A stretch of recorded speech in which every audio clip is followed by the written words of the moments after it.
It's not a secret, but it may as well be. Alcohol. Any amount of alcohol can cause cancer. I did not know that. This is like the first time I'm hearing about it. I didn't know that. Cancer's scary. The truth is scary. Alcohol is a level 1 carcinogen, right up there with tobacco and asbestos. It's one of the top 3 causes of preventable cancer. So why aren't Canadians being warned about it? There's a lot of misinformation out there. Bottom line is we're in the dark and the industry likes it that way. Tim Stockwell is a scientist with the Canadian Institute for Substance Use Research at the University of Victoria.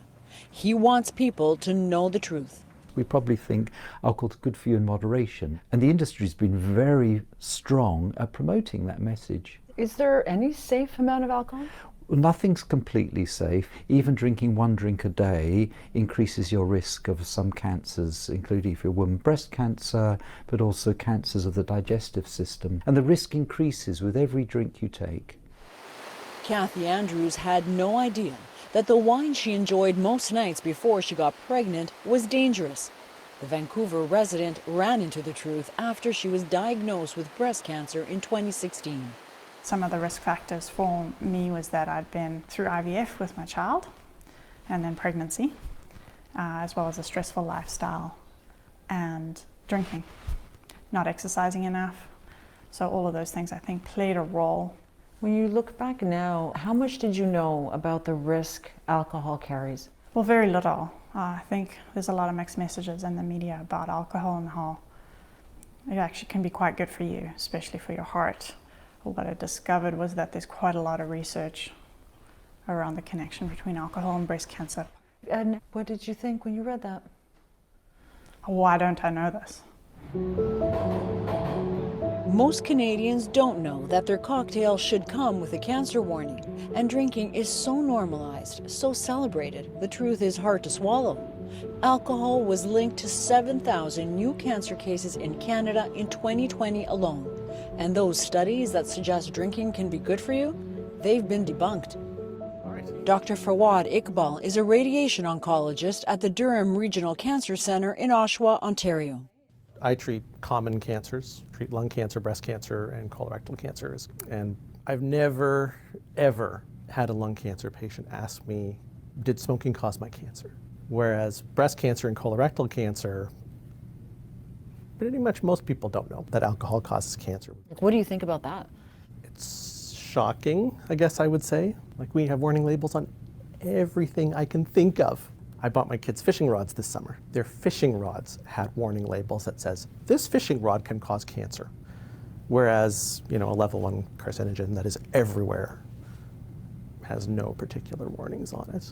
The CMA should advocate for explicit labeling of alcoholic beverages, warning of carcinogenic risk to the consumer. Iqbal has drafted a proposal to the Canadian Medical Association and has reached out to Ontario's Liquor Board, provincial and federal health authorities, as well as to the Prime Minister. Why is this so important to you? I don't like when people are lied to, including myself. This toxin is there for everybody to consume, and nobody's warning you. Why do you think it's not out there? Money. It boils down to money. What do you mean?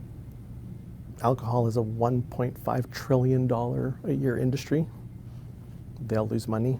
That's a heavy lobby group, and money wins at the end of the day. Money won in the Yukon in 2017. This is where the first study of alcohol cancer labels was tried but barely got tested.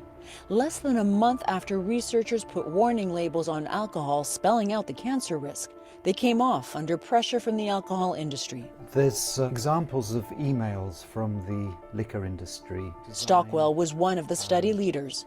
The information about cancer was alarmist and misleading. He has the emails from industry representatives to the Yukon government, claiming the cancer labels were defamatory. The territory, he says, couldn't afford a costly legal battle, so the cancer warning labels were pulled. Why was the cancer word so problematic, you think? Well, I think because it's not a good image for their product. You don't need to be a marketing expert to say it's a no-no to say if you drink this, it might give you cancer. The alcohol industry continues to evade questions about the cancer risk.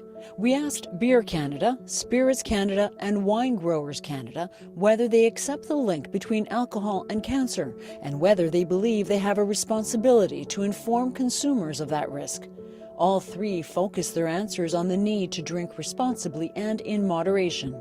Spirits Canada also referred to the discredited research of the health benefits of drinking alcohol. Alcohol causes cancer. The truth may be inconvenient to industry, but awareness is slowly spreading. In Australia, a graphic public health campaign lays out the cancer risk. This one from the US is a stark warning to women about the risk of breast cancer.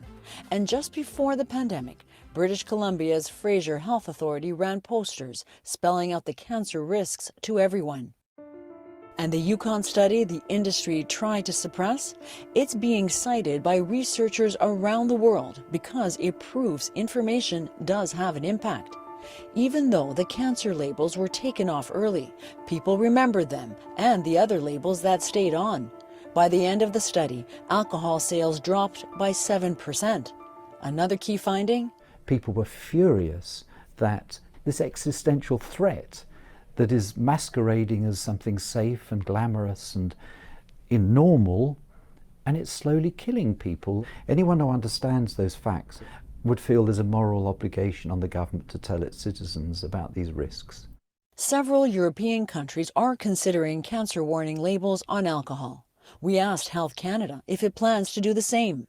It says it continues to fund research into the best ways to inform Canadians of the various harms associated with alcohol use, and says updates to the current national low-risk drinking guidelines and standard drink information are coming. And make an informed choice. Andrews says there is no time to waste. People do need to know, and I think it's a deterrent if you know. Would it have changed anything for you? Definitely, yes. I would have abstained or drank a whole lot less, a lot sooner. Now you got it. She's grateful that she's recovering, but she wants people to know more than she did. Can cut their lives short and take them away from the people that love them. People putting really dangerous stuff in their bodies, and they don't know. And it's not worth it. Yeah.